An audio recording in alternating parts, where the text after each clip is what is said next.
أعوذ بالله من الشيطان الرجيم. بسم الله الرحمن الرحيم. Bismillahirrahmanirrahim. Assalamualaikum warahmatullahi wabarakatuh. Bismillah, alhamdulillah, wassalatu wassalamu ala rasulillah wa ala alihi wa ashabihi wa mawala amma.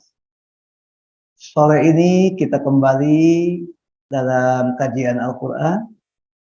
Kita akan menjelaskan proses penciptaan langit dan bumi. Kajian surat Al-Baqarah ayat 21-22. Ini merupakan program terakhir di bulan suci Ramadan. Insya Allah kuliah kita akan kita sambung kembali ba'da Idul Fitri. Hari ini kuliah ke-21. Ini sudah hampir 2 semester, Pak. Lagi lulus ini. Bagaimana kita akan memulai menjelaskan surat Al-Baqarah ayat 21. Bapak yang berada di masjid bisa bersama-sama membuka Al-Quran digital maupun Al-Quran manual. Demikian juga para jamaah yang mungkin mengikuti dari kediaman masing-masing. A'udzubillahi minasyaitonirrajim. Bismillahirrahmanirrahim. Ya ayyuhan nasu u'budu rabbakumul ladzi khalaqakum wal ladzina min qablikum la'allakum tattaqun. Pak Uli, mohon berkenan membacakan arti ayat ini. Wahai manusia, sembahlah Tuhan kamu yang telah menciptakan kamu dan orang-orang yang sebelum kamu, agar kamu bertakwa kepada Allah. Quran Surat Al-Baqarah, surat kedua, ayat 21. Ya, mari kita sama-sama mengkaji bagian dari ayat itu. Ya ayyuha itu 2 panggilan ya. Ya juga artinya wahai atau hai. Ayyuha juga sama artinya. Jadi ini memanggil manusia Allah dengan 2 panggilan. Di dalam bahasa Arab menunjukkan manusia itu terhormat. Jadi Allah memanggil manusia dengan penghormatan. Jadi manusia, kenapa dihormati manusia? Karena manusia itu makhluk tertinggi, terbaik dari seluruh makhluk ciptaan Allah.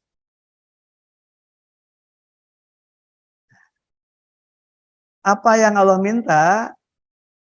Tuh, setelah Allah. Nah, panggilan ini panggilan bersifat umum. Karena panggilan dalam Al-Quran itu terbagi 2. Ada panggilan umum seperti ini, manusia. Ada panggilan khusus. Kalau panggilan khusus, wahai orang yang beriman, wahai orang kafir, wahai ahli kitab. Itu panggilan khusus. Sedangkan di ayat ini, panggilan umum manusia. Seluruhnya. Secara universal. Apa yang Allah minta? Oh, abudu, beribadahlah kamu. Robbakum, kepada Rob kamu, yaitu Allah. Allah meminta beribadah kamu kepada Allah, kepada Rob kamu. Lalu Allah menjelaskan siapa Rob itu? Alladzi khalaqakum, yang telah menciptakan kamu. Walladzina min qablikum, dan telah menciptakan manusia sebelum kamu. Apa tujuan Allah meminta manusia untuk menyadari dirinya adalah diciptakan oleh Allah dan beribadah kepada Allah? La'allakum, supaya kamu tatakun, supaya kamu melindungi diri. Kamu kalau tidak beribadah, kamu akan berhadapan dengan 2. 1, kamu akan terpeleset. Dan itu mencelakakan kamu. Nah, jadi beribadah ini menyelamatkan diri dari terpeleset. Terpeleset di mana? Bukan di dunia, tapi terpeleset ke dalam neraka. Yang kedua, itu menjaga hubungan dengan Allah supaya kamu tuh dekat dengan Allah, supaya kamu jadi sahabat Allah, supaya kamu jadi kekasih Allah. Gitu.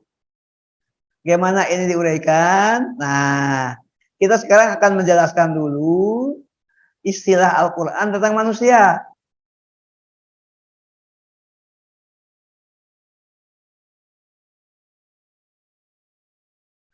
Ada 3 di dalam Al-Quran, ada 3 istilah di dalam Al-Quran untuk menyebut manusia.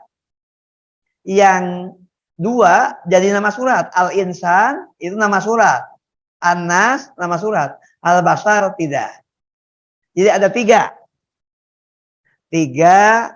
istilah di dalam Al-Quran untuk menjelaskan manusia. Pertama, manusia disebut al-basharu. Kedua, manusia disebut al-insan. Ini sudah diserap ke dalam manusia insan. Insan akademik, insan pencipta, insan pengabdi, insan. Yang ketiga, anas. Gimana penjelasannya?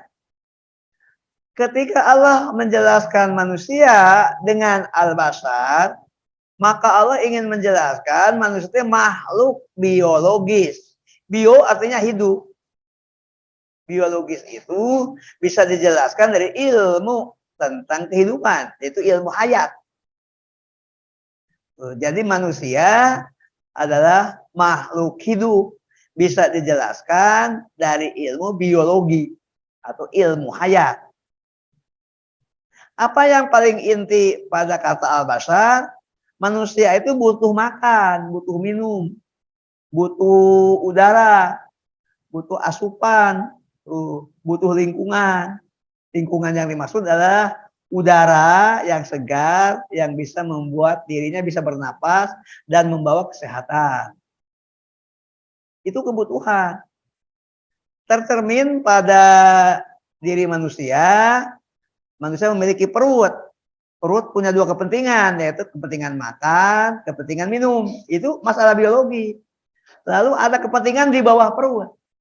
Di bawah perut itu kebutuhan untuk berhubungan dengan lawan jenis. Nah, itu aspek biologis. Apakah itu ditinggal? Bukan ditinggal, bukan diabaikan, tapi diatur.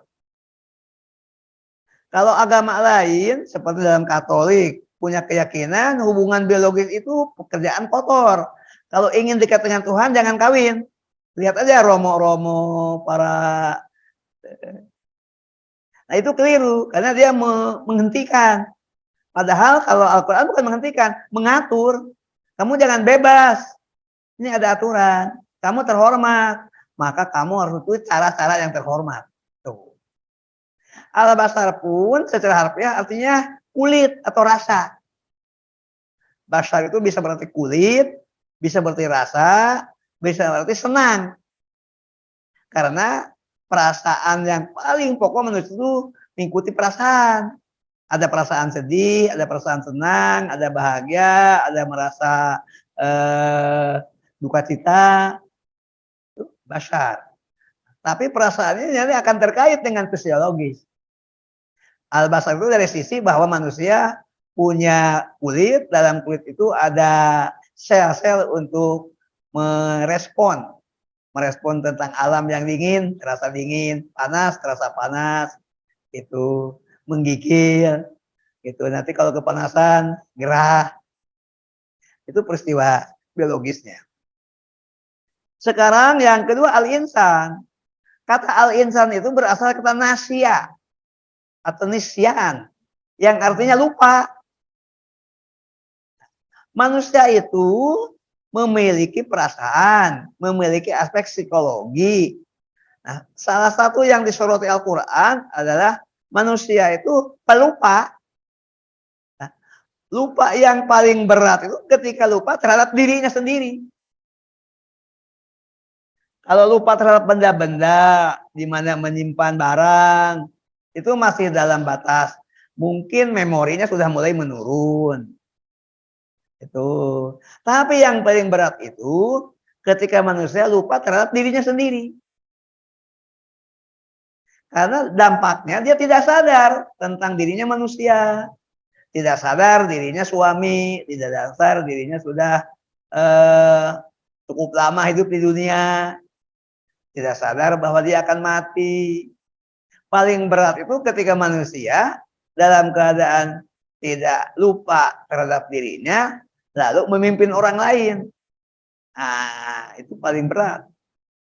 Dalam psikologi, manusia yang lupa terhadap dirinya, atau manusia yang tidak sadar dirinya manusia itu mengalami proses dehumanisasi. Human itu manusia, dehumanisasi itu tercabut dari kualitas kemanusiaan.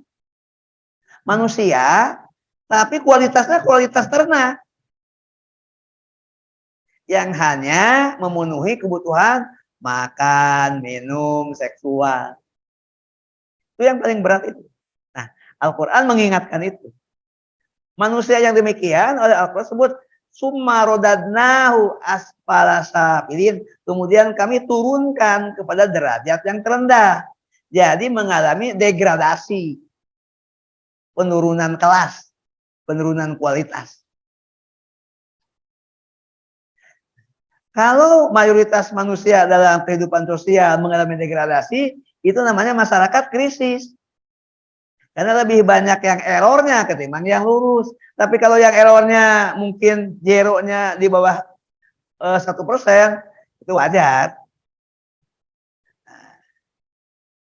Coba menurut Bapak-Bapak analisis, sekarang dalam sebuah komunitas, mana yang dominan? Yang error, yang mengalami degradasi, atau yang memiliki kesadaran? Nah, itu tandanya kualitas mereka mengalami penurunan. Secara umum dalam hadis, menjelang dunia ini berakhir atau kiamat, mengalami degradasi cukup berat. Mengalami degradasi cukup berat. Al-Quran tetap menyadarkan kita tidak bisa melawan perubahan, kita bisa melawan bahwa dunia ini akan mengalami menuju kepada titik atau garis finish. Tapi kita berusaha minimal diri kita dan keluarga kita supaya tidak mengalami degradasi. Itu tentang al-insan. Terkait aspek biologis dengan aspek psikologi. Akhlak al-basar diteliti oleh para ahli biologi, al-insan diteliti oleh para psikolog, para psikiater. Kalau psikiater lebih pada bagaimana terapi, bagaimana penyembuhan, bagaimana menyelesaikan masalah. Terakhir Anas. Anas itu disebut konteksnya sosiologis, tapi berbeda pandangan sosiologi dalam Al-Quran dengan sosiologi Barat. Ini saya akan jelaskan apa perbedaannya.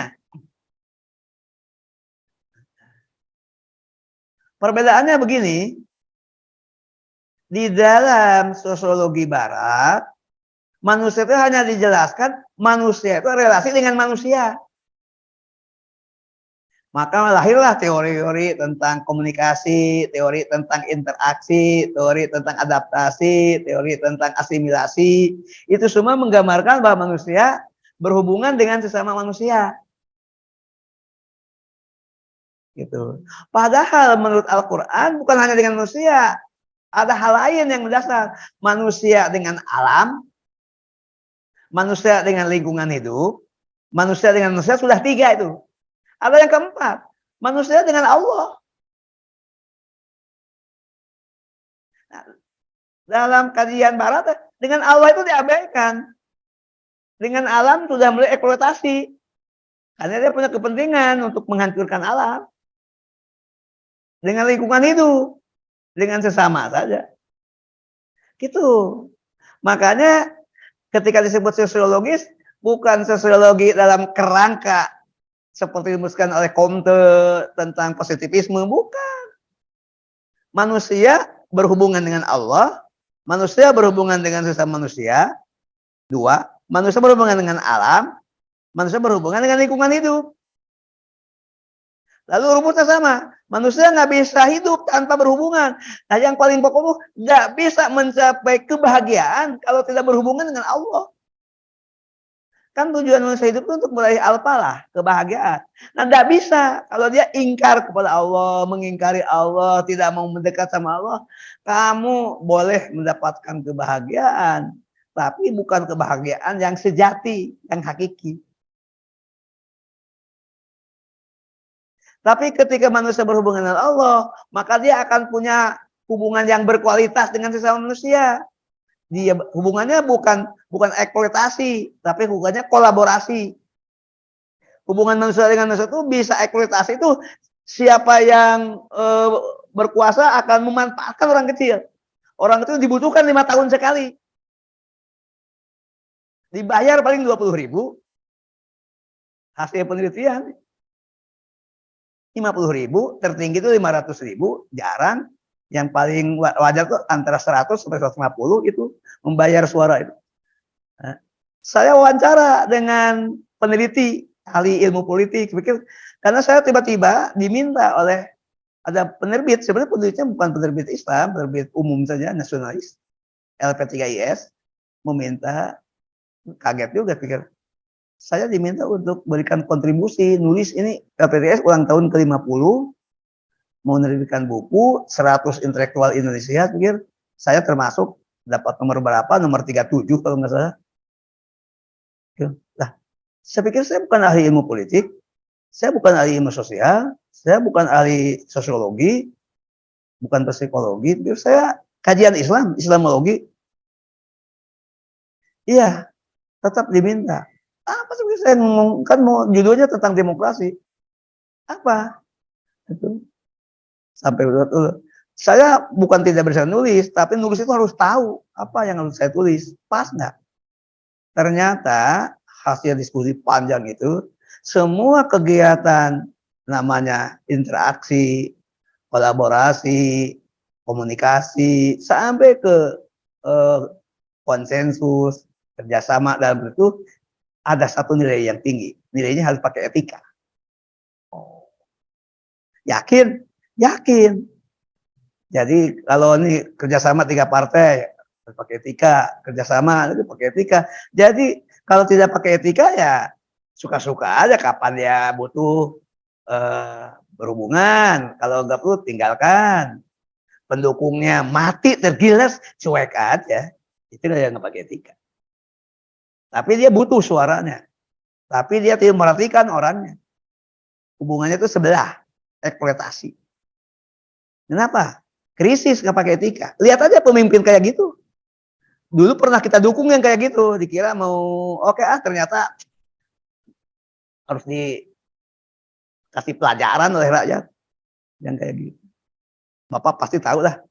Itu kita dulu terjebak untuk mendukungnya. Kirain benar pemimpin. Ternyata tidak ada etikanya. Itu. Nah, karena itu pikir saya tulis saja. Itu judulnya cukup demokrasi menuju Imogiri, saya tulis aja gitu. Tahu Imogiri, Pak Uli? Kuburan raja-raja di Jogja. Jadi demokrasi menuju mati gitu. Itu bahasanya agak harus analogi, imajinasi. Tulis aja begitu. Demokrasi menuju Imogiri. Pak, jangan kenceng begitu. Jadi, iya, memang menuju Imogiri. Akhirnya, Pak, kalau gitu jangan menuju Imogiri, ubah jadi revitalisasi demokrasi. Oh, jadi udah tahu mati. Kan revitalisasi itu udah hidup kembali, menghidupkan kembali dengan penguatan etika. Ya, kalau itu boleh. Padahal judul aslinya demokrasi menuju Imogiri. Oke. Jadi, nah ini gara-gara Anas hanya dipahami manusia dengan manusia. Seharusnya dengan Allah. Baru dengan manusia. Baru dengan alam, lingkungan. Sebab nanti hubungan dengan manusia itu akan berkualitas, langgeng, dengan dasar cinta, kalau atas dasar Allah. Tapi kalau nggak pakai Allah, hanya kepentingan apalah? Mungkin kekuasaan, mungkin kekayaan, mungkin itu saja nilai propat. Nilai propat itu nilai yang duniawi. Pasti hampa, pasti kering, pasti berujung dengan tragis. Itu kira-kira. Nah, Bapak diajak, ini materi kuliah di kampus ini tidak apa-apa. Saya di kampus, di masjid sama aja. Baik. Sekarang kita akan lihat. Nah, tadi dalam ayat tadi itu kan, abudullah, beribadah kepada Allah. Mari kita uraikan. Itu daripada 3 huruf. Ain, ba, dal. Bisa disebut al-abdu. Al-abdu. Itu namanya hamba. Bisa al-ibadah. Artinya pengabdian. Bisa al-ubudiyah. Artinya kehambaan. Jadi manusia itu oleh Al-Quran disadarkan atau dididik supaya menyadari dirinya bahwa di manusia itu abdun, hamba. Hamba siapa? Abdullah, hamba Allah. Itu dulu. Jadi Al-Quran menyadarkan manusia, ini proses pendidikan, ini penyadaran supaya sadar betul bahwa aku adalah hamba Allah. Kalau menggunakan bahasa Arab, Abdullah, hamba Allah. Gitu. Nah, kalau ini disadari aku hamba Allah, maka manusia diciptakan oleh Allah untuk al-ibadah, untuk mengabdi kepada Allah. Gitu. Untuk mengabdi kepada Allah.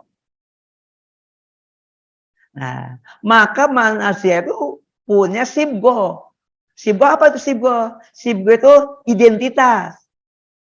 Apa identitasnya? Al-ubudiyah. Dia harus sadar bahwa yang paling melekat pada diri itu kehambaan. Yang nilai tertingginya berserah ke hadapan Allah. Jadi apa nilai tertinggi pada diri manusia? Kehambaan. Bahasa Arabnya al-ubudiyah, kehambaan. Apa nilai tertinggi pada konsep kehambaan? Penyerahan diri pada Allah. Insyaallah. Jadi al-abdu, al-ibadah, al-ubudiyah. Itu. Insyaallah. Baik. Nah, ini ayat yang menjelaskan bahwa Allah menciptakan jin, Allah menciptakan manusia supaya manusia itu mengabdi kepada Allah atau supaya beribadah kepada Allah. Pak Uli akan membacakan arti ayat ini. Silakan Pak Uli. Aku tidak menciptakan jin dan manusia melainkan agar mereka beribadah kepadaku. Aku tidak menghendaki rizki sedikit pun dari mereka dan aku tidak menghendaki agar mereka memberi makan kepadaku. Quran Surat Az-Zariyat ayat 56-57. Iya. Jadi wa ma khalaqtul jinna wal insa illa liya'budun. Dan aku, Allah, tidak menciptakan jin dan manusia kecuali agar mereka beribadah kepadaku. Nah, inilah yang akan al-ubudiyah. Itu nilai tertinggi identitas manusia itu adalah al-ubudiyah, hamba Allah. Pada dirinya ada nilai kehambaan. Nilai kehambaan itu ditandai dengan penyerahan diri kehadapan Allah. Ayat berikutnya kritik terhadap konsep sesajen. Mari kita lihat. Ma uridu, ma itu tidak, uridu itu aku menghendaki. Aku tidak menghendaki minhum dari manusia, merizkin, rizki itu makanan, minuman, Wa ma uridu, dan aku pun tidak menghendaki ayut imun, mereka memberi makan kepadaku. Karena aku tidak butuh makan, tidak butuh minum. Aku yang menciptakan makanan, minuman. Aku menciptakan manusia dengan kebutuhan biologis. Salah satunya butuh makan, butuh minum. Karena itu, ketika manusia mempertuhankan selain Allah, maka muncul konsep memberi makan, memberi minum, yang melahirkan konsep sesajen. Saya tidak sengaja dan memang tidak memberitahu, santai saja berada di pantai di Bali. Lalu istri saya, karena ini mbok-mbok, ibu coba wawancara itu, mbok-mbok tentang konsepsi sajen. Tapi tetap tidak menyinggung agama. Kita menganut prinsip lakum dinukum waliyadin. Nah, lalu ditanya, Bo, agama Hindu itu antik ya? Iya, agama kami itu antik. Gitu. Jadi masuknya gitu. Tidak menyalahkan, tapi konfirmasi namanya. Itu ada teorinya. Iya. Bo, kenapa sih di setiap pojok, setiap rumah ada sesajen? Itu kasih sayang. Kasih sayang kepada siapa? Kepada leluhur yang sudah meninggal. Memang kenapa? Mereka kan butuh makan, butuh minum. Kan sudah mati. Kan ada dewa yang menerima lalu menyalurkan. Jadi tujuannya siapa? Ya tujuannya kepada leluhur, tapi melalui dewa-dewa. Makanan apa yang diberikan? Yang kita makan. Dan sesuai kesukaan dia. Kalau dia suka bajigur, kasih bajigur. Dia suka rokok, kasih rokok. Oh, gitu. Siapa yang memastikan bahwa makanan kita, minuman kita sampai kepada roh luhur? Dewa. Sang Hyang Widi. Kenapa harus ada tempat? Nah, tempat ini itu biar nanti tetap dewa tahu ini tempatnya, roh tahu ini tempatnya, kita juga tahu ini tempatnya. Jadi harus ada tempat khusus. Di mana? Ya di rumah, di sudut rumah, di tempat tertentu. Mahal ya jadi orang Hindu, iya makanya harus kerja keras supaya kita dapat uang. Untuk apa? Supaya bisa beli sesajen.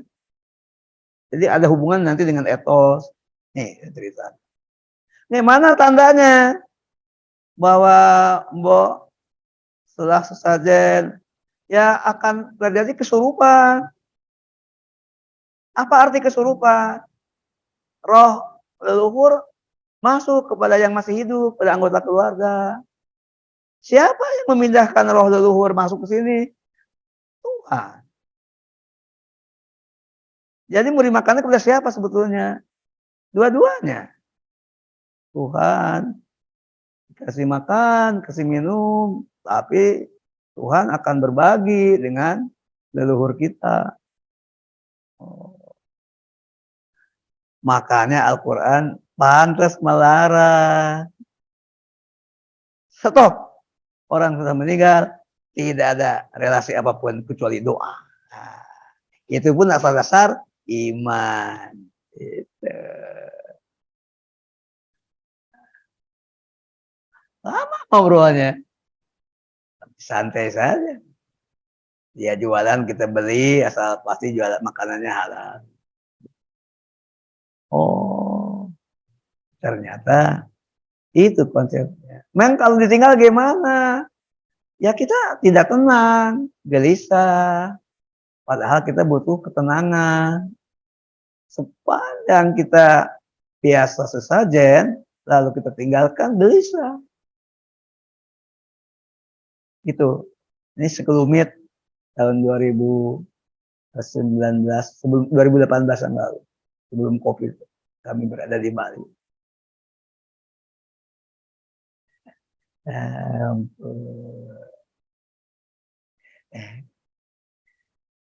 Gitu ya. Nah, sekarang tentang Allah.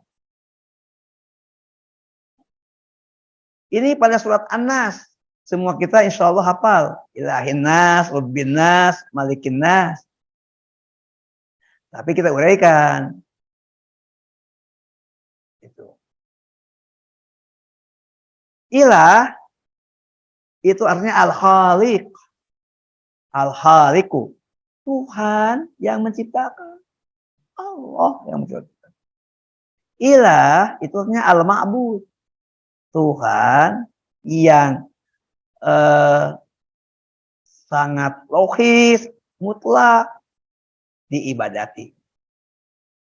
Jadi ilahin nas itu Allah yang menciptakan, Allah satu-satunya yang diibadati oleh manusia. Karena itu Allah ini ilahan mutlak, Tuhan yang mutlak, dan hanya satu, Allah. Yang lain gimana? Ilahan mu'taqadan, bukan Tuhan, tapi dianggap Tuhan oleh manusia. Jadi itu anggapan, bukan. Oleh sebab itu harus logis, mengatakan, oh Tuhan orang Islam beda dengan Tuhan orang Hindu. Itu salah kalimat itu. Itu sama dengan mengakui ada dua Tuhan. Tuhan orang Islam. Keliru. Hanya satu kok. Allah. Yang dianggap Tuhan oleh Nabi Isa bukan Tuhan. Tapi oleh sebagian umat dianggap, Nasrani dianggap Tuhan. Siti Maryam bukan Tuhan. Tapi dianggap Tuhan. Gitu. Itu. Nah itu ilah. Allah. Rob, apa Rob? Allah itu Rob itu. Tapi apa arti Rob? Rob itu manajemen, mengatur. Silahkan rumuskan dengan konsep manajemen. Apa misalnya? Mengatur, mengurus, menata, mengelola seluruh alam. Silahkan. Rob itu pengaturan, penataan, pengelolaan. Pokoknya konsep manajemen silahkan saja. Saya bisanya sampai 4.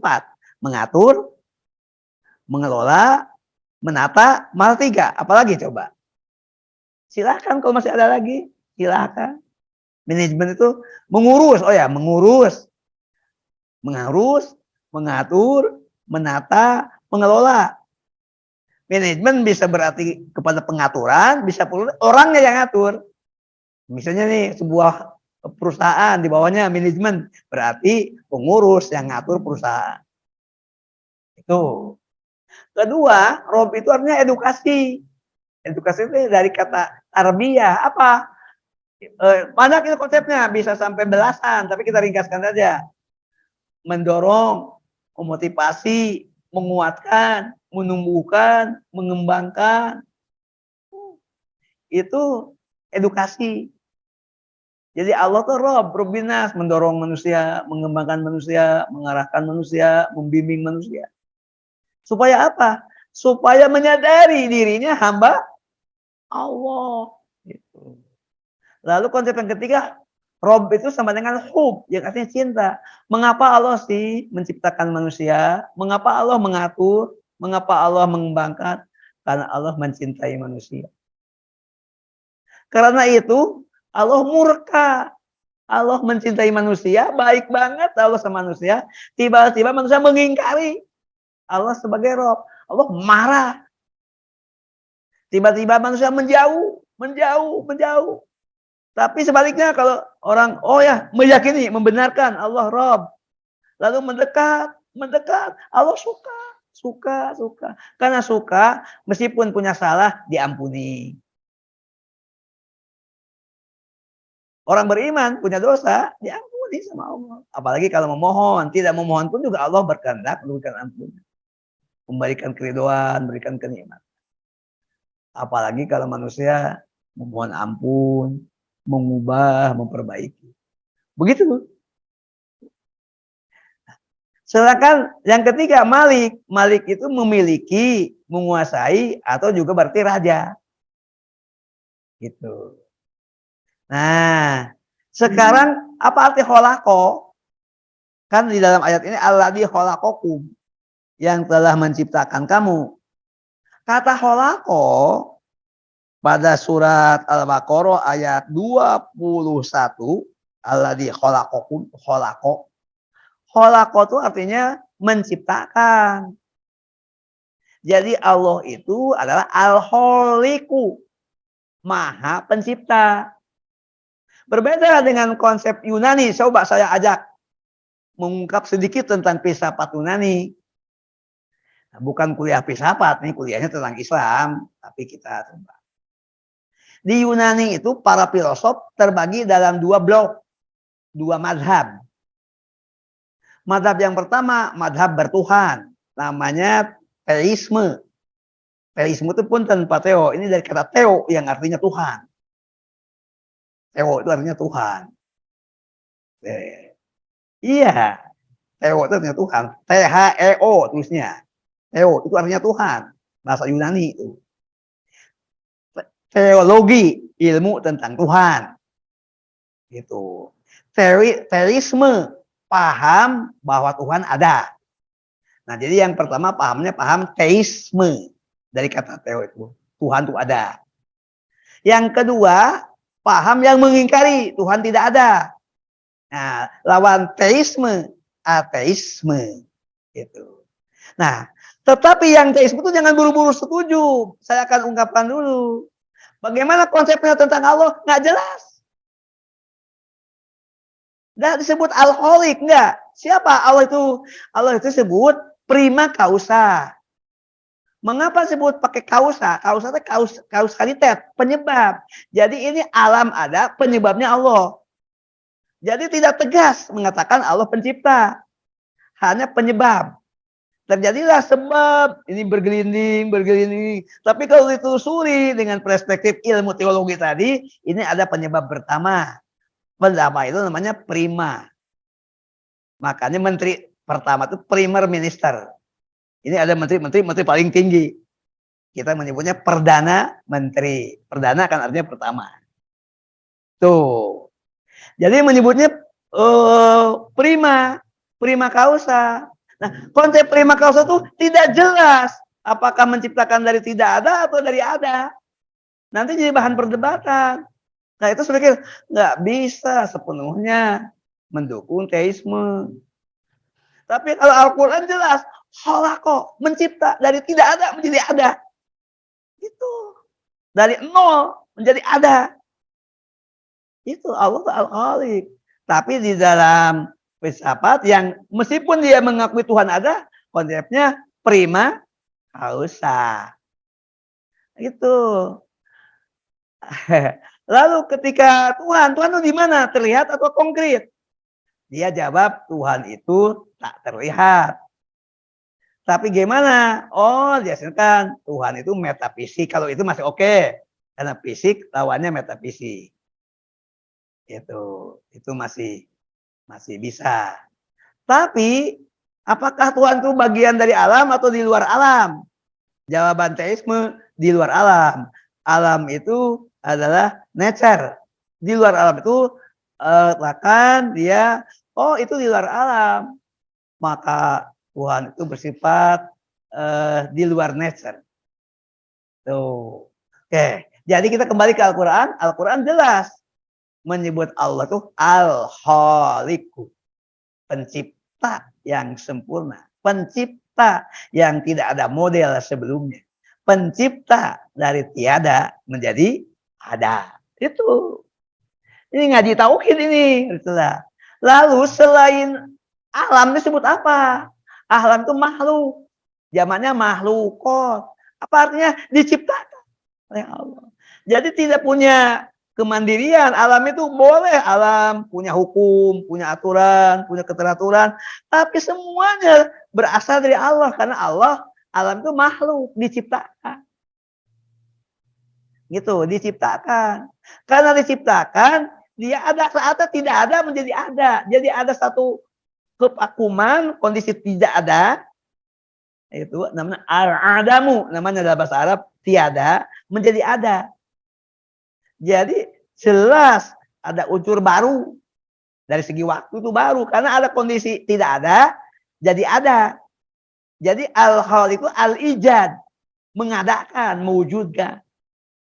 Jelas gitu. Nah, tapi ada hubungan dengan al-akhlak. Apa hubungannya? Masalah kalau kamu tahu bahwa kamu al-makhluk diciptakan dan kamu sadar Allah al-khaliq, maka orang yang paling baik adalah yang berakhlak kepada Allah. Apa akhlak Allah yang paling tinggi? Akhlak yang paling tinggi kepada Allah itu adalah kamu mengakui Allah sang pencipta. Tidak ada Tuhan selain Allah, tidak ada ibadah kecuali Allah. Nah, ketika kamu menyadari tidak ada ilah selain Allah, tidak ada ibadah kecuali Allah, kamu manusia yang berakhlak kepada Allah. Itu. Maka al-khaliq, al-makhluk, al-akhlak itu berasal dari akar kata yang sama, yaitu ho, lam, ho. Betul. Nah, ini ngaji ilmu sorof, ilmu linguistik, ilmu morfologi, ilmu etimologi, ilmu tauhid. Wah, pokoknya satu paket lengkap. Ini kajian. Itu kira-kira. Nah, lihat di Al-Quran tadi, la'allakum tatakun. Tujuan pencipta itu supaya kamu tatakun. Apa arti tatakun? Tadi sudah diuraikan. Tatakun itu kata kerja. Kata bendanya at-taqwa. Artinya ada dua. Menjaga. Satu lagi, melindungi. Apa yang dijaga? Hubungan dengan Allah. Gimana caranya? Dengan iman. Jadi orang yang beriman adalah manusia yang menjaga hubungan dengan Allah. Tapi apa hubungannya diakwalkan? Kalau setelah iman dia sholat, dia zikir, dia doa, maka hubungan itu bukan sekadar kerangka, tapi aktual. Apa itu kerangka? Kerangka itu ibaratnya ada sungai, lalu dihubungkan dengan jembatan. Nah, jembatan itu adalah terhubung, itu iman. Tapi ketika jembatan digunakan untuk lewat, diinjek, lewat, warawiri, orang, barang, kendaraan, itu berarti jembatan ini menjadi aktual, fungsional.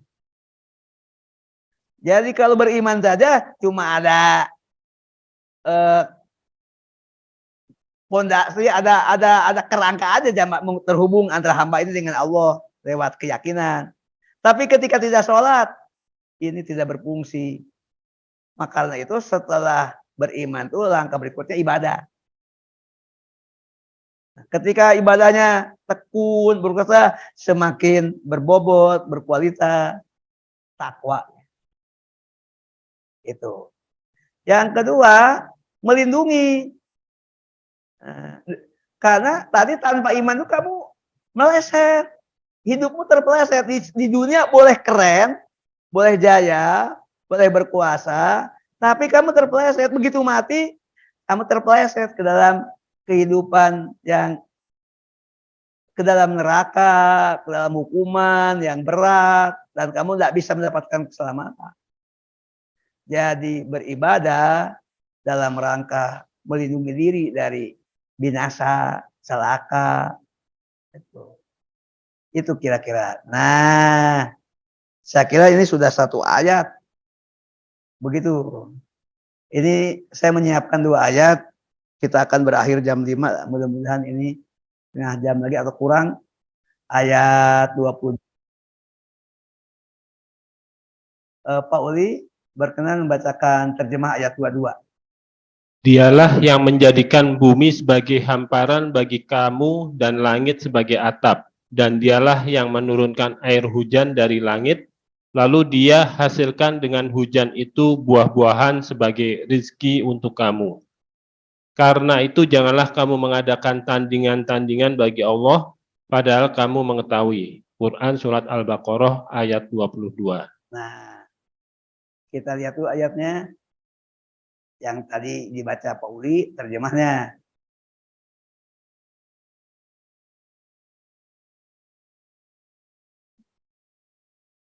Ini Al-Baqarah ayat 22.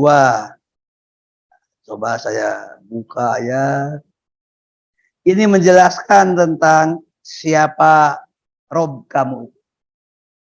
Alladzi yang ja'ala telah menjadikan lakum untuk kamu al-ardo bumi pirosan.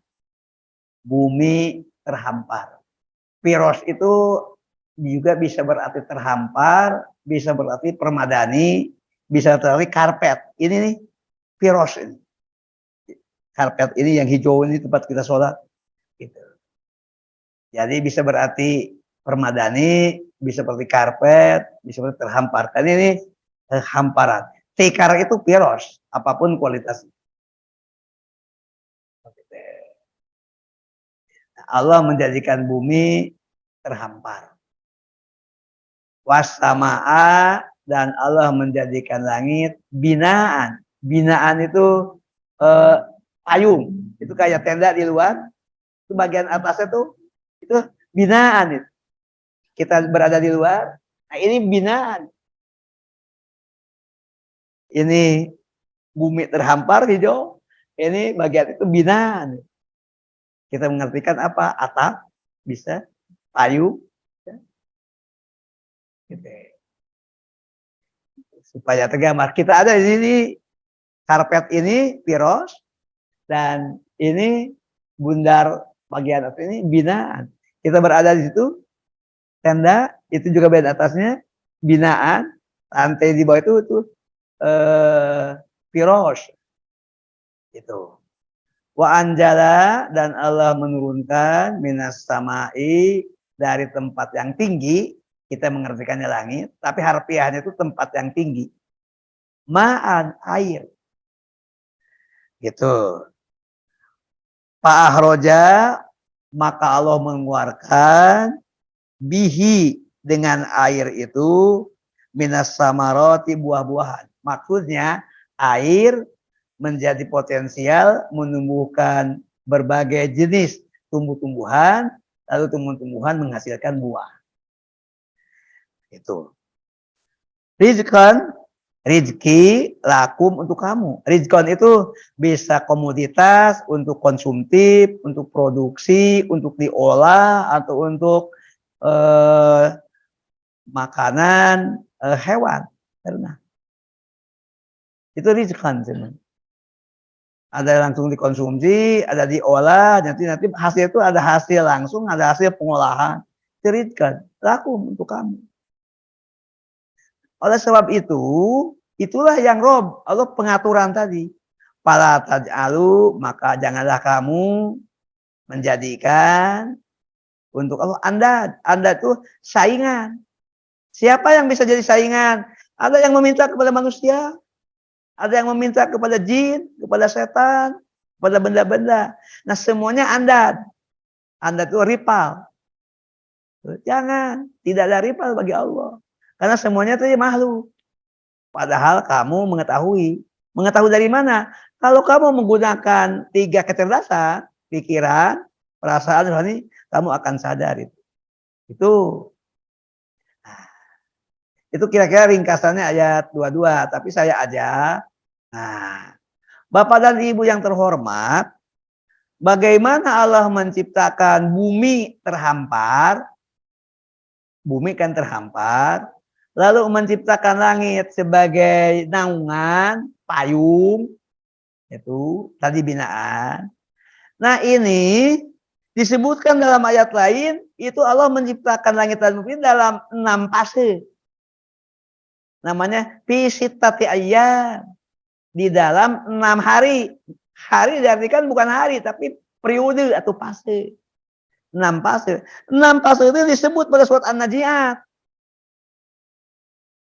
Mulai An-Nazi'at itu surat ke-79.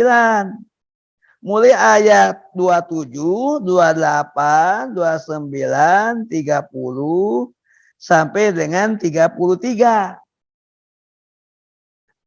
Fase pertama itu antum asyaddu khalqan amis sama'u banaha. Silakan Pak Uli dibaca terjemahannya ini yang muncul di layar saja. 27 yang pertama deh.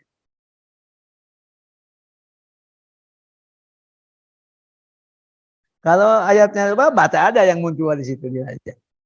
Apakah penciptaan kamu yang lebih hebat ataukah langit yang telah dibangunnya? Nah, di sini Allah ingin mengatakan bahwa langit yang hebat itu dari kamu tetap posisinya makhluk diciptakan oleh Allah. Tapi langit itu menjadi banaha. Itu Allah meninggikan, Allah membangun. Itu yang kedua, Pak Uli. Dia telah meninggikan bangunannya lalu menyempurnakannya. Periode kedua meninggikan dan menyempurnakan. Kalau fase 1 menciptakan dengan cara membangun. Kedua meninggikan dan membangun. Itu fase periode kedua. Periode ketiga. Dan dia menjadikan malamnya gelap gulita dan menjadikan siangnya terang benderang. Tercipta siang dan malam. Itu periode ketiga. Periode keempat, Pak Uli. Dan setelah itu bumi dia hamparkan. Nah, berarti Allah menjelaskan di ayat 21, bumi terhampar itu periode keempat. Periode kelima, Pak Uli. Darinya dia pancarkan mata air dan ditumbuhkan tumbuh-tumbuhan. Dari bumi itu keluar mata air, lalu dengan air itu ada nabati, ada tumbuh-tumbuhan. Tuh. Nah, ini periode kelima. Dan terakhir periode keenam. Dan gunung-gunung dia pancangkan dengan kokoh. Semuanya itu untuk kesenangan kamu dan untuk hewan-hewan ternak kamu. Ternyata di antara bumi itu ada daratan, ada lautan. Darat itu juga ada dataran rendah, ada dataran tinggi. Dan dataran tinggi itu yang tertinggi itu adalah Allah menciptakan gunung-gunung.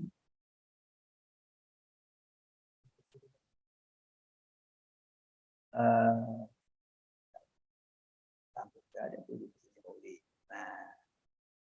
ya kan? Nah, itu. Jadi inilah ringkasnya 6 fase. Nanti akan ada uraian. Jadi yang disebut pada surat Al-Baqarah ayat 22 itu bumi terhampar itu fase keempat. Gimana uraiannya? Dari mana saya sumbernya? Ini saya mengambil dari Al-Quran dan Sains. Jadi Kementerian Agama itu punya 4 program bersamaan.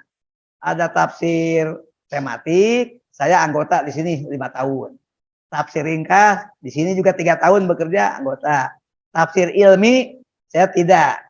Tapi sering mendapatkan sharing saja. Bukan tim di kelompok ini. Yang keempat, revisi terjemah, saya tidak.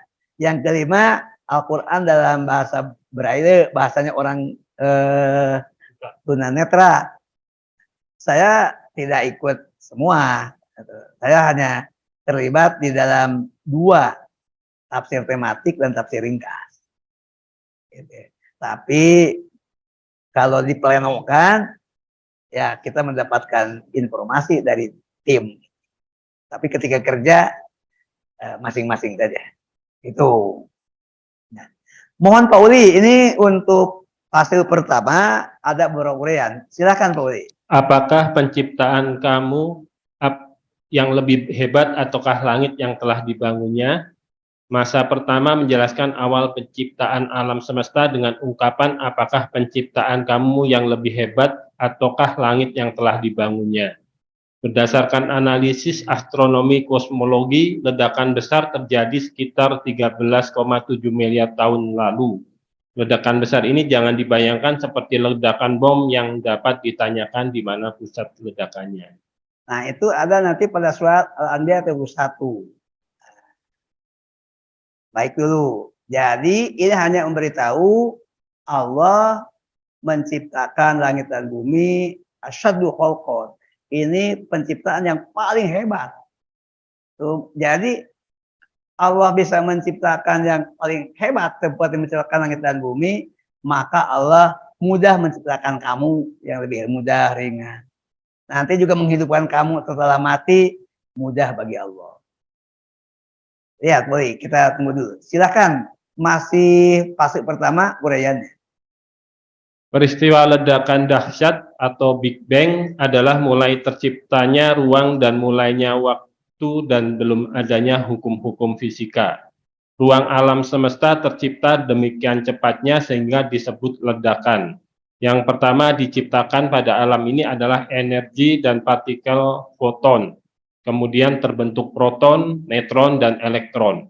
Dari proton dan elektron terbentuklah hidrogen sebagai unsur pertama pembentuk bintang. Itu unsur-unsurnya. Jadi memang nanti Al-Quran menyebut konsep Big Bang itu ada. Kanatarotkon. Baik, sekarang masih menjelaskan tentang fase pertama. Alam semesta kemudian mulai terisi bintang-bintang yang terkelompok dalam galaksi-galaksi, lalu terbentuk nebula dan bentuk-bentuk langit-langitnya. Al-Quran menyebutkan bahwa langit dan bumi berasal dari satu kesatuan materi seperti disebutkan pada ayat.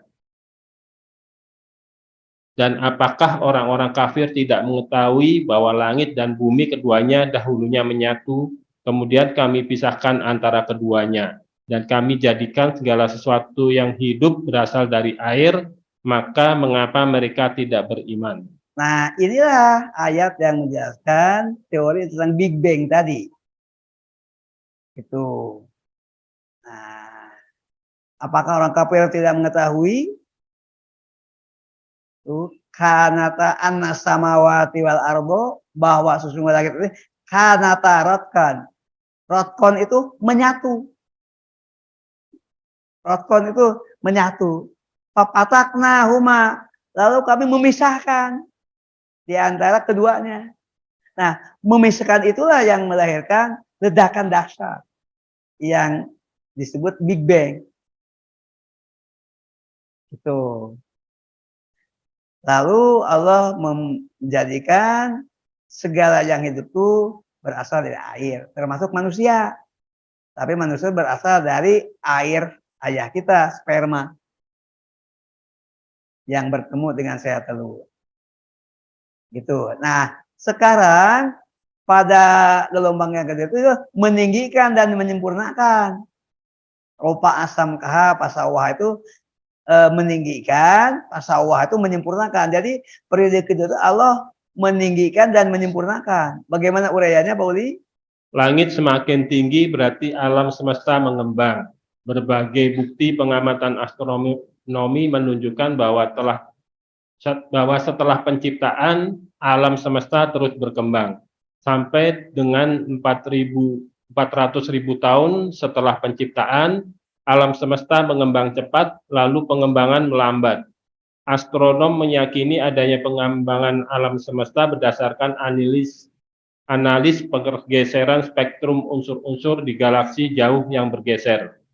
Gerak menjauh galaksi-galaksi itu disebabkan ruang alam semesta mengembang. Galaksi-galaksi ini dalam ukuran alam semesta hanya seperti partikel-partikel yang menempati posisi tetap pada ruang. Dan ruang itu yang sedang berekspansi. Nah, jadi intinya berekspansi itu mengalami perluasan, mengembang, meluas, bertambah tinggi.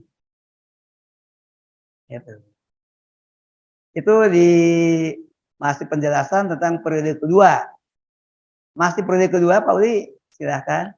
Baca uraiannya saja, ayatnya sama. Bukti lain adanya pengembangan alam semesta diperoleh dari pengamatan radioastronomi. Radiasi yang terpancar pada saat awal pembentukan itu masih berupa cahaya, namun karena alam semesta terus mengembang, maka gelombang radiasi itu pun makin panjang menjadi gelombang radio. Radiasi awal itu disebut cosmic background radiation yang dapat dideteksi dengan teleskop radio. Itu penjelasannya tentang betul bahwa yang dikatakan Al-Quran, Allah meninggikan, Allah menyempurnakan, terjadi perluasan, pengembangan itu prinsipnya gini, Al-Quran itu ayat tertulis, alam ini ayat tersirat. Jadi ayat yang tersurat, Al-Quran, ayat yang tersirat, jagat raya ini. Masih uraian periode kedua, Poli? Dia telah meninggikan bangunannya lalu menyempurnakannya. Dan langit-langit kami bangun dengan tangan kami dan kami benar-benar meluaskannya. Nah, kata-kata menyempurnakan, tadi meninggikan, menyempurnakan, disebut sama Quran. Sekarang meluaskan. Wassama'a dan langit, banainaha. Kami telah membangunnya, bi'aidi dengan tanganku. Dengan tanganku itu bukan berarti Allah punya tangan. Itu pandangan antropomisme, mujasimah. Memandang Tuhan punya sosok. Seperti sosok manusia. Nah itu sesat. Tapi adalah BID itu digeser sedikit. Namanya takwil. BID itu dengan kekuasaanku. Itu. Wa inna dan sesungguhnya kami lamusiun benar-benar meluaskan langit. Jadi terjadi perluasan langit. Itu. Nah, lalu dijelaskan juga pada Al-Baqarah ayat 29. Mohon Poli baca terjemahnya. Dialah Allah yang menciptakan segala yang ada di bumi untuk kamu, kemudian dia menuju ke langit. Lalu dia menyempurnakannya menjadi 7 langit. Dan dia maha mengetahui segala sesuatu. Nah, jadi ini kata pasawahunna. Maka Allah menyempurnakan langit sab'a samawat menjadi 7 level. Seperti apa? Kayaknya bukan seperti tangga-tangga, seperti bukan. Itu. Baik. Nah, sekarang sedikit lagi. Coba di level ketiga yang terjadi malam, terjadi siang. Gimana uraiannya? Silakan. Masa ketiga pembentukan tata surya, pembentukan matahari, dan planet-planetnya termasuk bumi terjadi 4,5 miliar tahun lalu dari awan antar bintang raksasa yang memadat sambil berrotasi pada sumbunya. Bagian tengah makin padat dan makin panas, kemudian jadi matahari setelah suhunya puluhan juta derajat. Mulai dari reaksi nuklir yang berfusi dengan hidrogen menghasilkan helium atau He dan energi. Lambat laun debu-debunya tersibak oleh angin matahari. Debu yang memadat di sekitar matahari berproses menjadi planet-planet, salah satunya bumi kita. Nah, ini yang menjelaskan singkatnya saja, tercipta tuh ada malam, ada siang. Karena Allah sudah menciptakan matahari, lalu ada planet-planet, planet bulan, planet bumi, dan yang jumlah cukup banyak. Ini semua menjadikan ada siang, ada malam. Sehingga bumi sudah pantas, layak dihuni oleh manusia. Karena kalau siang saja, manusia nggak bisa hidup. Kalau malam saja, juga sebaliknya. Nah, tapi karena ada pergantian, maka terjadilah rotasi yang ada. Dan gantian untuk satu kawasan dengan kawasan lain. Karena itu, azan ini tidak pernah berhenti, Pak. Karena waktu duhur ya terus saja berputar. Jadi sebetulnya semua bagian bumi itu tidak pernah berhenti untuk memandangkan azan, lalu tidak pernah berhenti orang untuk sholat zuhur, sholat asar, sholat maghrib, sholat isya, sholat subuh. Karena memang terus demikian rupa. Itu kira-kira ahlinya. Sekarang masih di uraian, masih di level 3, masih di periode ketiga. Bumi dan planet-planet berotasi sehingga terjadi malam dan siang. Bagian yang menghadap matahari jadi siang dan belahan yang membelakanginya jadi malam. Terbentuknya matahari sebagai sumber energi dan cahaya bagi tata surya, dan terbentuknya planet-planet yang berotasi dinyatakan dalam Al-Quran dengan ringkas dan padat. Dan Dia menjadikan malamnya gelap gulita dan menjadikan siangnya terang benderang. Nah, ayat tadi wa aghtasha lailaha wa akhraja duhaha. Ini berarti menggambarkan sudah ada matahari, sudah ada berbagai planet, sudah tercipta rotasi pergantian rotasi siang dan malam. Sekarang masih pindah ke periode keempat dan bumi dihampar. Nah, tadi karena di dalam surat Al-Baqarah ayat 22 itu disebut wal arda firasha, bumi itu firos, terhampar. Bagaimana penjelasannya? Ayat ini menjelaskan proses evolusi di planet bumi. Benua di permukaan bumi tidak tetap, bahkan ada yang hilang ketika benda langit menumbuk bumi dan bumi belum berpenghuni. Ini terjadi ketika batuan sisa pembentukan tata surya masih padat sehingga potensi tabrakan antara planet dan planet mungkin terjadi. Tumbukan besar melontarkan materi keluar bumi yang membentuk bulan. Itu. Ternyata nanti ada kesamaan antara bulan dan matahari pada bagian tertentu. Kita lanjut. Silakan Pak Uli. Dan setelah itu bumi dihamparkan. Proto bumi mengalami tumbukan hebat dengan protoplanet lainnya yang menyebabkan terlontarnya sebesar massa bulan 0,01 massa bumi ke angkasa luar dan membentuk bulan. Salah satu bukti kuat, pertama tidak dijumpai inti besi di bulan karena yang terlontar hanya bagian kulit bumi. Kedua, adanya kesamaan kandungan isotop oksigen di bulan dengan di bumi. Gitu. Berarti bulan itu sebetulnya bagian dari bumi yang tadi terpental keluar angkasa. Ya, gitu. Tuh. Masih periode keempat. Kulit bumi yang tersisa berupa lempeng benua besar atau Pangea berevolusi dan bergeser yang disebut pergeseran lempeng. Al-Quran menyebut pergeseran lempeng ini bumi dihamparkan, yang menyebabkan benua-benua terpisah membentuk 5 benua plus Antartika. Lempeng India-Australia bergerak cepat ke utara bertemu lempeng Eropa-Asia hingga Himalaya makin tinggi. Lempeng Indo-Australia menyusup di bawah Sumatera dan Jawa sering menimbulkan gempa saat pelepasan energi akibat pergeseran lempeng tersebut. Amerika Selatan dan Afrika terpisah yang masih terlihat pola garis perpisahannya. Gitu. Coba dilihat itu kalau tadinya menyatu, memisah, itu peta-peta benua Afrika dan Amerika masih bisa direkonstruksi, disatukan kembali. Ini yang kemudian tafsir dari dan setelah itu bumi dihamparkan. Itu yang sehingga untuk apa dihamparkan tuh? Supaya manusia bisa hidup, bisa memanfaatkan bumi, bisa melahirkan kesejahteraan, bisa memberikan kebaikan, bisa melahirkan kolaborasi.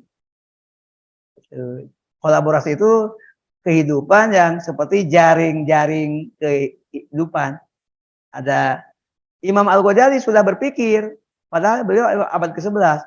Ketika kita berada di hadapan dengan hidangan di meja makan, sebetulnya bisa ditelusuri itu melibatkan berapa puluh orang. Mulai dari proses menanam padi, menanam buah-buahan, menanam sayuran, sampai kemudian makanan tersaji. Karena itu sebelum memulai makan berdoalah kepada Allah. Tanda bersyukur kita bisa mendapat layanan, mendapatkan kesediaan konsumsi yang lezat, yang nikmat, yang halal. Padahal itu melibatkan sekian tenaga kerja, sekian sistem, sekian pola yang harus disyukuri. Kita kira-kira. Ini gara-gara bumi terhampar. Padahal berputar, tapi tidak terasa. Nah, sekarang bagian yang kelima, dibaca dulu terjemah ayatnya.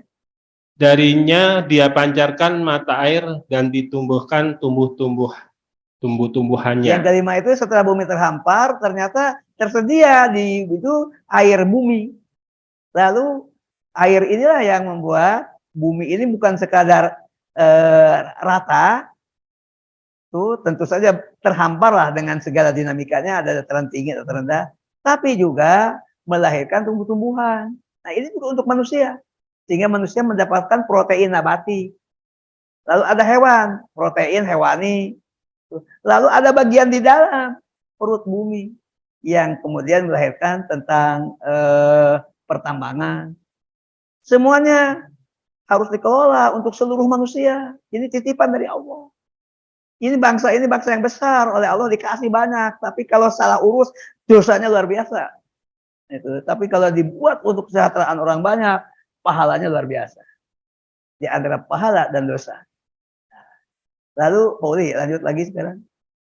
Nah, tadi karena semuanya dari air, ternyata air itu ada di mana-mana. Salah satunya sirkulasi hidrologi. Terjadi pemanasan. Sehingga air yang suhunya tinggi itu menguap. Lalu naik. Air ini sekarang berubah menjadi awan. Nanti kena udara yang kebalikannya. Udaranya suhunya rendah. Maka terjadi hujan. Di ayat lain saya juga kaget. Ternyata hujan itu oleh Allah berpasangan. Ada awan yang mandul, ada awan yang produktif. Awan yang mandul itu awan tapi tidak melahirkan air. Dia hanya bergerak tapi tidak jatuh. Itulah terjadi hujan lokal. Saya dari Pamulang ke Ciputat saya sering kena warawiri ini resiko 2 rumah begini. Sering terjadi. Sini hujan, Pamulang sedang hujan. Hujan. Ternyata setelah melewati Sasak Tinggi kering. Atau nanti kebalikannya, Ciputat basah. Itu. Lewat Sasak Tinggi kok jadi batas, nggak tahu tuh dia. Ini kering. Itu. Subhanallah.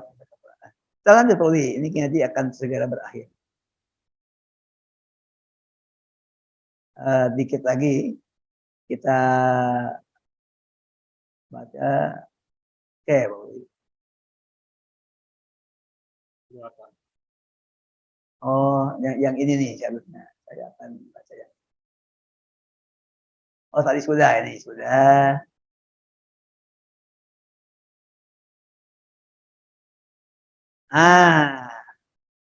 Ini masih periode kelima.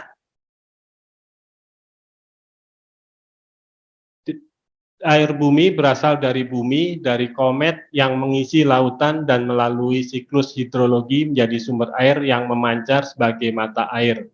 Hal ini merupakan skenario Allah dalam menyiapkan kehidupan di bumi. Hadirnya tumbuhan dan proses fotosintesis sekitar 2 miliar tahun lalu menyebabkan atmosfer terisi oksigen yang diperlukan oleh makhluk hidup yang bergerak seperti manusia dan binatang. Nah, kita kan sekarang tinggal menikmati oksigen. Padahal tersedianya oksigen itu ada tahapan, ada proses. Semuanya kerjaan Allah. Itulah kesediaan Allah. Jadi kita bisa menerima mengapa Allah keras banget kepada yang tidak meyakini la ilaha illallah itu dengan tidak mati, dengan tidak dapat ampunan, tidak dapat keridhaan, tidak dapat kenikmatan. Marah berat Allah, masa dirinya disamakan dengan jin, dengan setan. Nabi Isa, Siti Maryam disejajarkan dengan Allah. Allah marah berat. Itu. Nah, ini tentang air. Jadi ini skenario Allah bahwa ini sudah layak ditempati karena bumi itu bukan hanya ada air, ada matahari, ada sumber energi, tapi ada oksigen. Nah, ternyata Pak Dokter lebih paham kalau oksigen itu kemudian sudah diolah jadi tabung-tabung oksigen dan kemudian disajikan di rumah sakit, bayarnya mahal ya Pak Dokter. Gitu. Padahal di alam terbuka ini tersedia oksigen kan? Gitu. Masalah. Kenapa harus bayar? Karena itu mengolah dari energi oksigen di alam menjadi oksigen yang terstruktur dalam wadah, itu butuh ilmu, butuh sains, butuh alat, butuh pengamanan. Gitu kira-kira. Oke, sedikit lagi. Baik Pak Uli, sampailah kita kepada periode terakhir. Baca dulu ayatnya. Dan gunung-gunung dia pancangkan dengan kokoh, semua itu untuk kesenangan kamu dan untuk hewan-hewan ternak kamu. Evolusi keenam, lahirnya binatang dan manusia setelah prasyarat kehidupan utama, adanya air dan oksigen terpenuhi. Proses geologis akibat pergeseran lempeng benua yang memunculkan gunung-gunung merupakan persiapan fisik yang memberikan keseimbangan gerakan bumi. Hal ini memungkinkan materi kandungan bumi keluar untuk kepentingan manusia sebagai khalifah di bumi. Begitu kira-kira penjelasannya. Masya Allah. Nah, ini ringkasannya. As-sama, langit. Allah berkata, "Khalakas samawati wal arda fi sittati ayyam." Allah menciptakan langit dan bumi dalam 6 periode. Nah, 6 periode tadi sudah diuraikan. Berikutnya, Allah berkata, "Kanata ratqan fafataknahuma." Bumi dan langit itu awalnya menyatu, lalu Allah memecahnya, memisahkannya, sehingga terjadi benturan dahsyat atau Big Bang. Yang ketiga, wasama banaya bayadi wa innal. Allah yang meninggi, membangun langit dan bumi, dan Allah meluaskannya. Tadi mengalami ekspansi atau mengalami perluasan. Dan yang keempat, fasawwahunna sab'a samawat. Allah menyempurnakan langit menjadi 7 level. Kemudian Allah juga yang menciptakan langit, menjadikan bumi terhampar. Tadi ini yang ayat yang kita bahas. Dan langit, tempat yang tinggi itu binaan, menjadi payung. Kemudian di berikutnya Allah berkata, kami menciptakan langit dan bumi itu dengan menciptakan hiasannya. Apa hiasan itu? Bintang-bintang. Itu planet-planet. Dan di antara planet itu ada yang berfungsi untuk melempar setan. Kenapa? Allah menciptakan dokumen, itu semacam grand planning, itu disebut dengan insyaallah itu buku besar. Maka setan berusaha untuk mengintip, menyadap, lalu dia akan menjualnya kepada mitranya, yaitu paranormal. Paranormal itu mendapatkan info tentang nasib manusia, perjalanan manusia, itu dari setan. Tapi setan tidak bisa gratis. Apa bayarannya? Harus ikut setan. Gitu. Nah, Allah melindungi pusat data ini dengan sebaik-baiknya, sehingga begitu setan-setan mendekat akan dilempar. Nah, itu terjadi sama dunia, itu di langit terdekat ke bumi. Itu penjelasannya. Cukup unik, ini tentu saja tidak bisa memuaskan karena saya tidak ahli, hanya bisa memberikan perspektif dari ayatnya. Saya kira sudah sampai di akhir dan sudah jam 5. Kita akan mengakhiri kajian kita pukul 17.30. Kita punya waktu 26 menit. Baik, silakan Pak Teo melalui moderator kita Pak Uli akan berbagi. Pak Uli, bagaimana Pak Uli berbagi?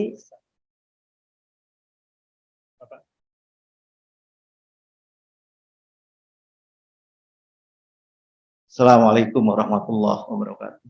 Waalaikumsalam. Prof, ini saya kajian yang penciptaan bumi ini ya, ini luar biasa nih, yang 6 periode ini menarik sekali. Tapi saya awali dulu yang tadi kalimat pertama, ya ayyuhallazina amanu rabbakumul Oh bukan, ya ayuhan nasu. Nah, kalimat di sana bukan ya ayyuhallazina amanu ya? Bukan. Ya ayyuhan nas. Bapak buka kembali, silahkan buka surat Al-Baqarah ayat 21. itu panggilannya umum, An-Nas. Bukan. Di teksnya memang ya ayuhan nas. Bapak buka saja supaya Bapak tidak bertanya, Bapak ambil Al-Quran, buka. Mohon berkenan Bapak. Iya, iya. Supaya yang kecil tidak perlu debat.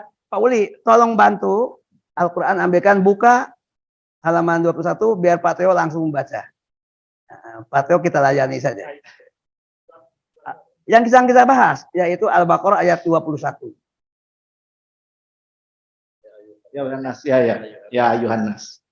Jadi alhamdulillah kalau sudah. Ya. Supaya tidak yang kecil tidak perlu debat, ini karakter yayasan yang nggak penting didebatkan gitu ya. Bertele-tele. Oke, itu yang pertama itu tadi saya mau ini kan itu. Bahwa itu adalah manusia. Nah, kemudian saya tertarik dengan yang tadi akhlak ya. Dinyatakan bahwa akhlak tertinggi adalah penghambaan kepada Allah. Iya. Akhlak tertinggi. Sementara sejauh ini yang mindset ya mindset, mungkin sebagian ada yang sudah sampai di situ, ada sebagian yang mindset bahwa Rasulullah diutus untuk menyempurnakan akhlak manusia. Iya. Mindset yang masih ada di kita tuh akhlak itu masih akhlak yang umum, akhlak sosiologis berhubungan dengan manusia gitu ya, tapi tidak sampai berpikir mengenai akhlak tertinggi yaitu penghambaan kepada Allah. Sejauh ini kita yang berpikir masih bagus. Itu. Jadi saya nggak tahu, barangkali ada orang-orang yang sudah sampai pada tingkat bahwa akhlak tertinggi adalah penghambaan kepada Allah. Kemudian saya tertarik lagi kepada yang tadi bahwa soal penciptaan bumi ini ya, ada 6 tahap gitu kan ya, pada tahap periode pada tahap periode keempat itu. Kemudian tadi yang belum masuk ke periode yang keempat ini soal penciptaan hujan. Ya, dalam ilmu saintis kan proses hujan itu ada proses yang berputar.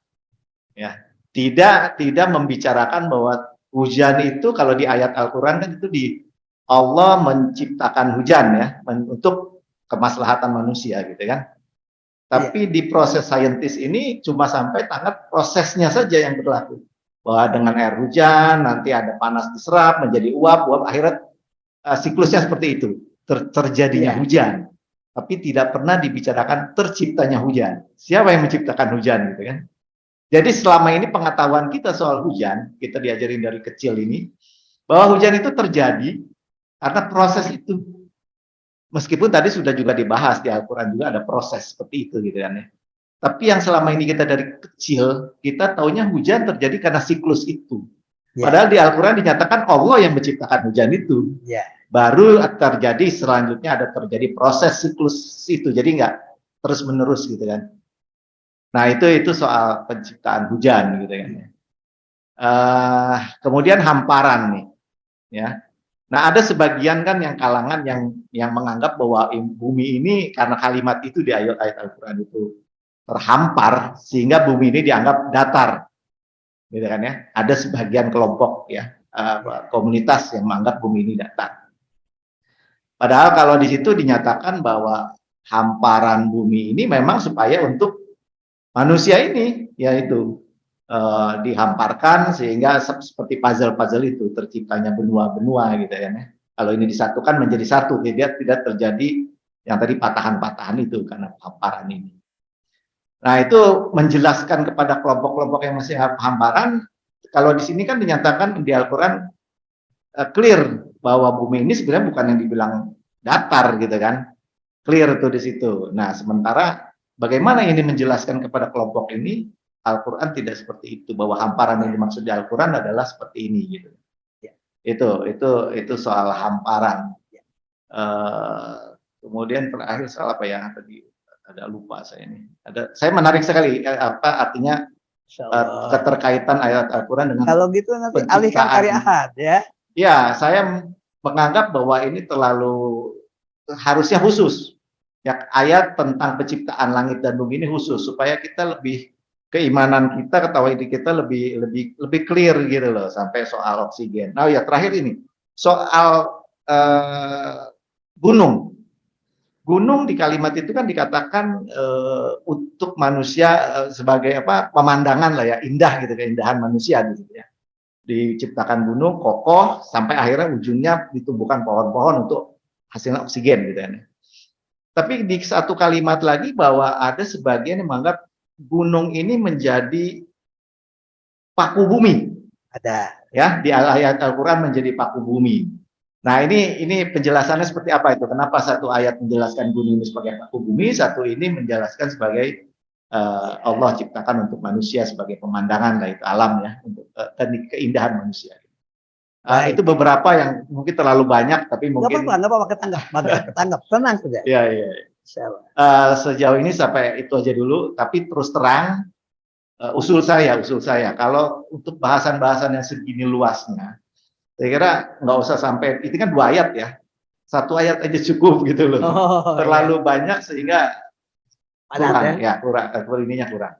Iya, khususnya untuk penciptaan langit dan bumi ini menarik sekali karena itu ada 2 ini dari saintis dan dari Al-Quran sendiri menjelaskan. Apalagi yang teori Big Bang itu clear sekali tuh, Al-Quran menjelaskan tadinya bumi dengan langit rapat, Big Bang itu terjadi karena dipisahkannya langit dan bumi. Itu menarik sekali, Prof. Ya. Demikian, terima kasih. Wassalamualaikum warahmatullahi wabarakatuh. Terima kasih Pak Teo. Saya ingin memberikan jawaban umum. Kita yang hidup di abad 20 mengalami pemisahan ilmu, itu mengalami sekularisasi. Apa yang disebut dengan sekularisasi? Saya jelaskan dulu. Sekular itu punya 2 makna, yaitu tempat dan waktu. Kini, di sini. Sekuler itu dari kata sekulum, yang artinya kini, di sini. Nah, karena itu, pandangan sekuler itu pandangan untuk hanya membicarakan alam, membicarakan lingkungan hidup, membicarakan manusia, sebatas persoalan kini di sini, di dunia ini. Tidak terkait dengan kehidupan setelah mati, tidak terkait dengan proses penciptaan awal. Jadi ilmu tentang ilmu itu terbagi, rumputnya hanya dibagi 3, padahal Al-Quran 4. Ilmu itu hanya menyangkut tentang ilmu kealaman, sebatas fenomena alam. Lalu yang kedua, tentang kemanusiaan, sebatas tentang ilmu-ilmu yang merupakan ilmu-ilmu sosial. Ilmu sosial itu pangkalnya sosiologi, lalu antropologi, lalu komunikasi, bergeser ke politik, ke ekonomi. Titik di situ saja. Tidak terkait dengan kemana ujungnya setelah manusia mati, nggak dibahas. Bagaimana pangkalnya, tidak dibahas. Ini aja dibatasi. Itu. Dan yang ketiga, ilmu itu ada rumput ilmu yang juga tidak terlalu diperhatikan, yaitu ilmu-ilmu budaya atau humaniora, yaitu ilmu bahasa dengan segala perubahannya. Itu yang dominan itu ilmu alam, ilmu sosial. Nah, ilmu budaya paling tertinggal. Ada yang sama sekali nggak dibahas, ilmu Al-Quran. Ilmu Al-Quran itu yang melahirkan ilmu tauhid, ilmu syariah, ilmu fikih, ilmu akhlak, ilmu tasawuf. Itu ditinggal. Itu Pak, itu dulu. Saya jawabannya di situ dulu. Karena itu dianggap ilmu-ilmu itu ilmu agama. Sedangkan menyangkut tentang alam, lingkungan manusia, itu bukan ilmu agama. Ilmu alam saja, ilmu sosial saja, ilmu humaniora saja. Agama itu tidak merambah ke bidang yang luas. Agama hanya masalah rohani, sifatnya pribadi, sistem ritual, sistem kepercayaan, sistem ritual, tempat ritual, sesajen, itu saja. Nah, ini dalam perkembangan ilmu disebut positivisme. Apa itu positivisme? Yang benar-benar ada itu yang terlihat, yang terukur, yang teraba. Maka positivisme itu berasal dari empirisme yang hanya fanatik, yang tak terlihat, nggak usah diomongin. Karena Al-Quran bicara tentang mati, bicara tentang alam kubur, tentang barzah, itu semuanya dianggap mimpi. Omdo, itu imajinasi. Gitu. Dianggap tidak relevan. Gitu, Pak. Itu persoalannya. Inilah semangat kita, saya mungkin juga berjuang semampu saya dengan kapasitas terbatas, gimana menghidupkan kembali revitalisasi sains yang terintegrasi. Agama dengan sains, Al-Quran dengan sains. Saya bikin rumusan, wahyu memandu ilmu. Ditolak oleh alumni HMI sendiri, dokter-dokter, profesor-profesor. Saya pikir, udahlah, Rasulullah ketemu, tapi nggak oleh lama-lama diulang lagi. Ada 2 orang bisa dimengerti penjelasan Pak Asep. Gitu, Bapak gabung saja. Ini walaupun penyelenggaranya alumni HMI, kami itu saya salah satu narasumber, tapi terbuka untuk umum. Kami terbuka, seperti karakter kami lah, terbuka. Tuh. Nah ini para saintis-saintis yang berbasis Islam pun masih belum bisa menerima. Apalagi rumusannya wahyu memandu ilmu. Nggak bisa, Pak Asep, wahyu itu urusannya agama. Agama itu pribadi. Ngapain merambah ke sains? Saya buat kerangkanya. Saya tulis. Ada, Pak. Tenang. Gitu. Karena itu, kata halaka hanya bicarakan akhlak. Akhlak itu hanya diartikan etika. Pengaturan manusia dengan manusia. Dengan alam nggak terlalu dominan. Dengan lingkungan enggak. Kecuali yang lingkungan, tapi benturan terus. Karena kepentingannya alamnya dieksploitasi, menservitasi. Kenapa? Karena etikanya bukan akhlak. Ada perbedaan mendasar. Etika itu hasil karya manusia, hasil pemikiran. Sedangkan akhlak itu dari Allah. Sumber akhlak itu 5, Pak. Tolong. Jangan mengatakan sumber kebenaran tidak nyebut Al-Quran. Itu aduh nggak pantas diucapkan oleh ketua yayasan sebuah masjid. Tapi saya tidak mendengar langsung. Kalau benar itu terjadi, kan sumber kebenaran itu Al-Quran, wahyu, sunnah Nabi. Setelah itu akal sehat, nurani. Lalu kemudian apa? Hasil-hasil kesepakatan ulama tentang Al-Quran dan hadis, hasil-hasil kaidah-kaidah yang dianggap diterima oleh semua pihak tentang sains. Selebihnya tentu mengalami proses hipotesa, dialektika, itu kira-kira biasanya. Karena itu Bapak bisa kaget kalau mendengar, oh ternyata kata akhlak terhubung dengan Allah Al-Khaliq, terhubung dengan Al-Makhluk. Hurufnya sama-sama, ha, lam. Itu artinya akhlak tertinggi itu ketika manusia beriman kepada Allah. Lalu dia sujud, lalu dia ruku. Cuma sujud dan rukunya harus dibantu dengan sains supaya dia bisa menjelaskan alam, bisa menjelaskan kehidupan, bisa menjelaskan tadi terciptanya alam. Gitu. Nggak bisa. Kalau ini ya supaya nyambung. Nah, itulah seharusnya arah pengembangan ilmu. Entah sampai kapan, tapi saya dinasehati oleh beberapa senior, kalau ingin memperjuangkan tidak boleh putus asa, tulis saja. Siapa tahu suatu saat karyanya tetap dibaca. Oh iya, saya akan tetap tulis. Mudah-mudahan Allah berikan kasih umur. Tapi ini 2 tahun aja baru 2 buku. Sekarang yang ketiga, selama Ramadan, total saya tidak nulis, berhenti. Karena sedang harus berkunjung ke beberapa masjid begitu. Itu kira-kira, Pak. Nah, itu yang pokok itu saja. Nah, sekarang tentang pirosan. Lalu alam juga menceritakan sama pergantian siang dan malam. Begini kalau tafsir sederhananya, piros itu Allah memberikan kemudahan, fasilitas, orang bisa bekerja, tapi buminya tidak terasa goyang. Karena dia berpikir pendek, maka punya penimbulan, bumi terhampar saja. Padahal berubah, berputar. Lihat matahari, dari mana itu pagi-pagi? Ada di timur, sore ada di barat, lalu ada suruh naik pesawat, coba. Dari Aceh sampai Papua aja. Ternyata terjadi pergantian waktu yang demikian panjang. Bahwa berputar ini itu oleh Allah sedemikian rupa diatur sehingga tidak terasa.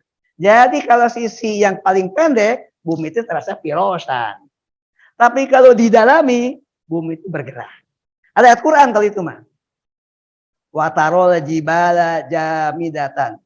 Kau lihat gunung itu diam. Nah ini gunung diam. Wahia tamurru marrasahab. Padahal gunung itu bergerak seperti awan bergerak. Hah? Iya.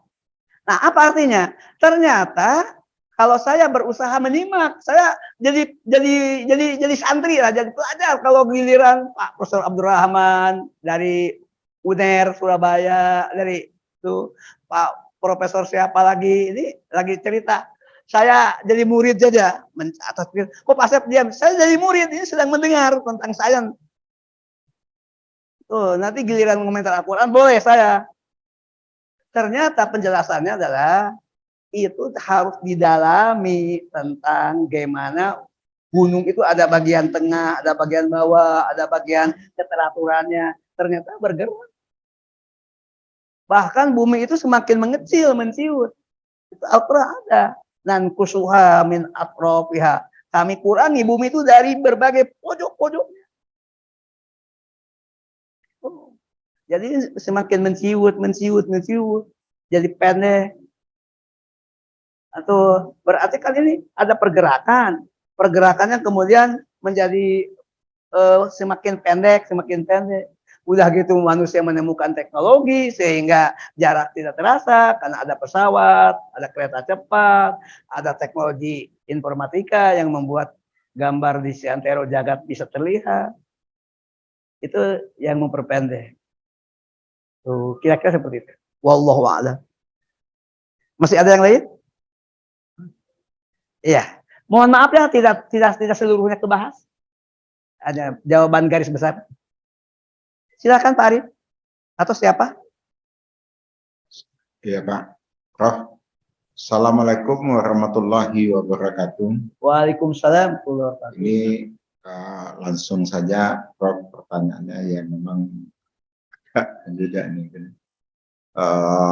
Dari topik penciptaan langit bumi 6 periode ini kan di surat Al-Baqarah dipakai dasar ayat 21 dan ayat 22 ya Prof ya.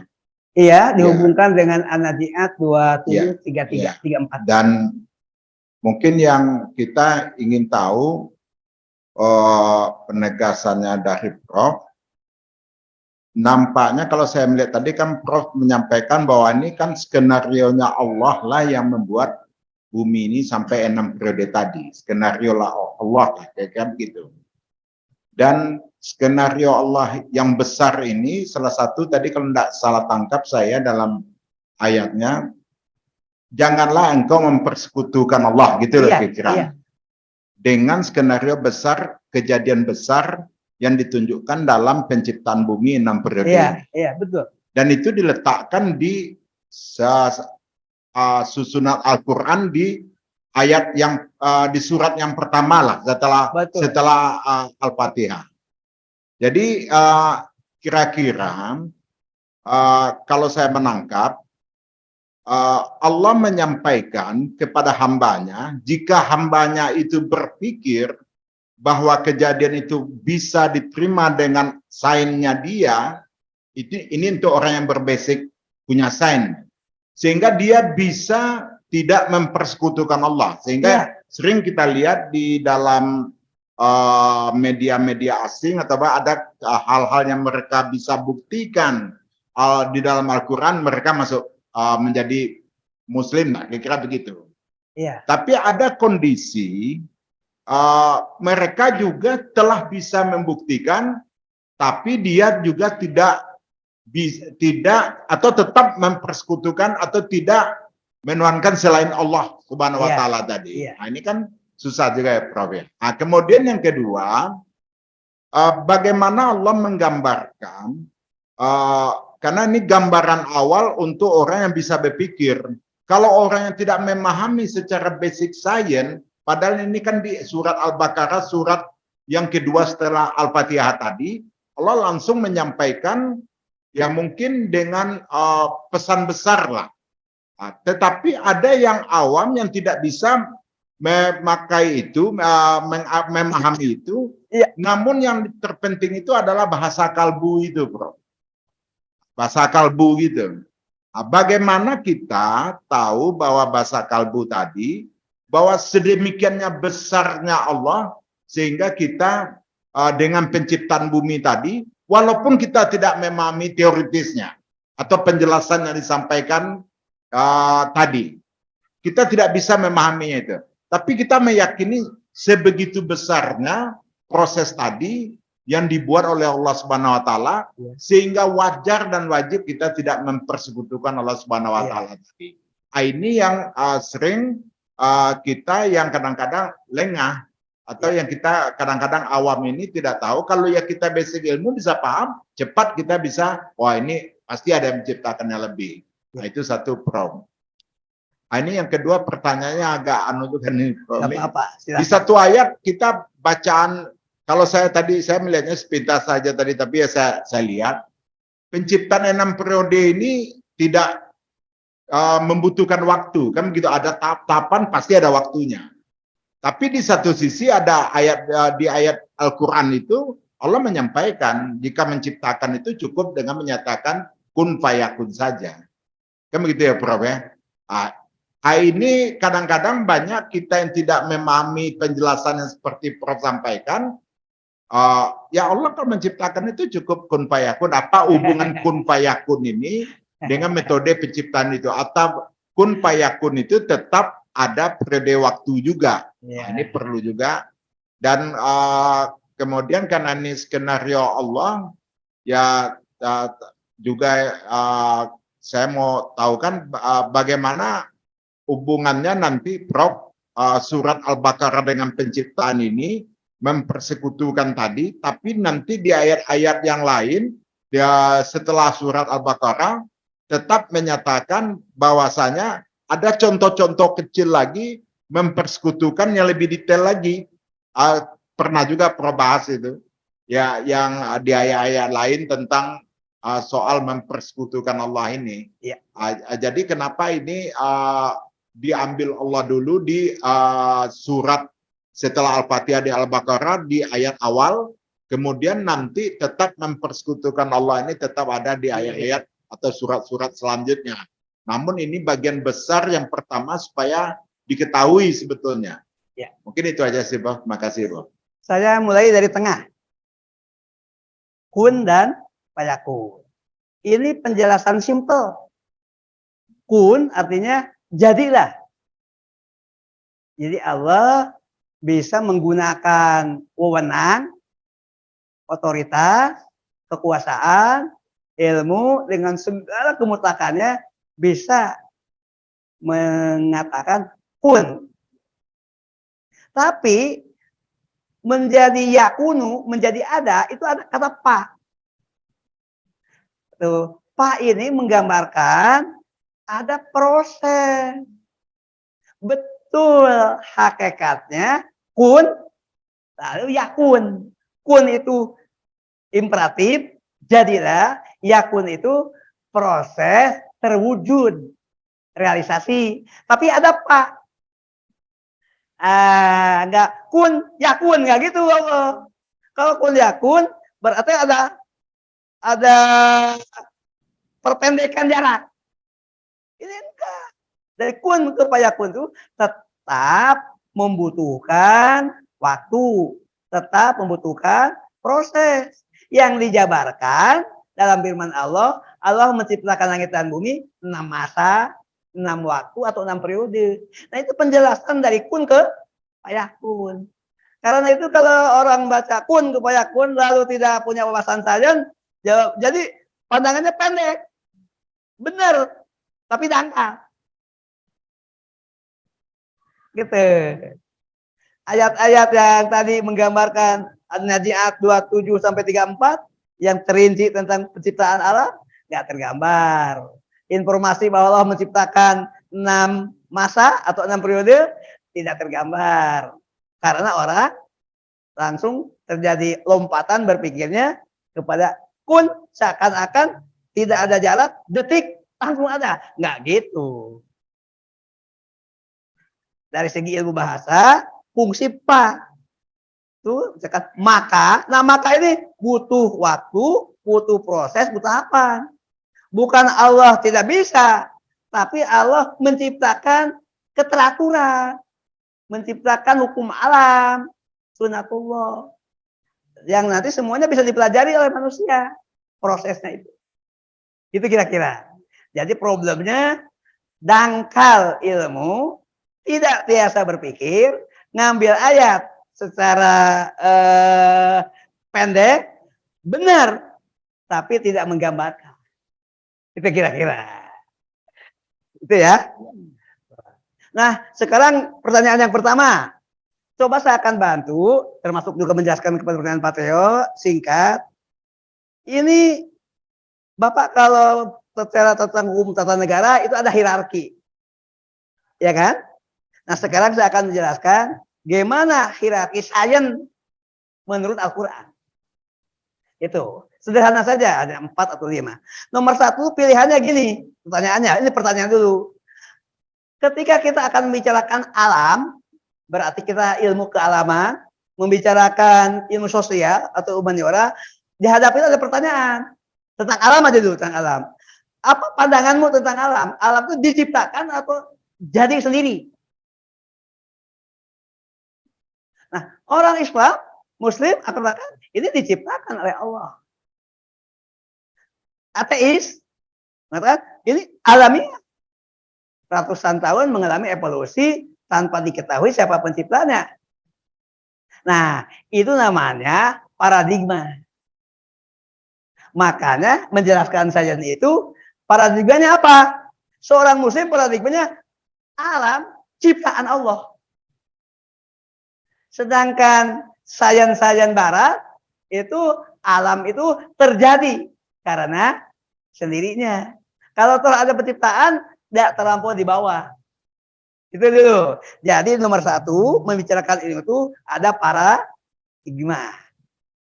Paradigma iman, ada paradigma kufur. Paradigma Allah ada pencipta atau pencipta bukan Allah. Setelah ada paradigma, sains ini harus melihatkan paradigma itu paling bawah. Nanti sains ini harus melahirkan di atas paradigma itu adalah yang disebut dengan landasan. Kalau landasan apa? Oh, ternyata alam ini tercipta dengan keteraturan. Alam tercipta dengan proses. Ini bisa diterima atau ditolak. Kalau diterima, tolong uraikan. Kalau ditolak, tolong uraikan. Hello. Makanya nanti dari paradigma itu akan terjadi teori. Teori, apakah alam ini teratur atau tidak. Kemudian setelah itu melahirkan kaidah. Nah, bisa saja teori yang ditemukan dianggap benar. Tapi ternyata tidak sesuai dengan faktanya. Maka yang bisa berubah itu bukan di paradigma.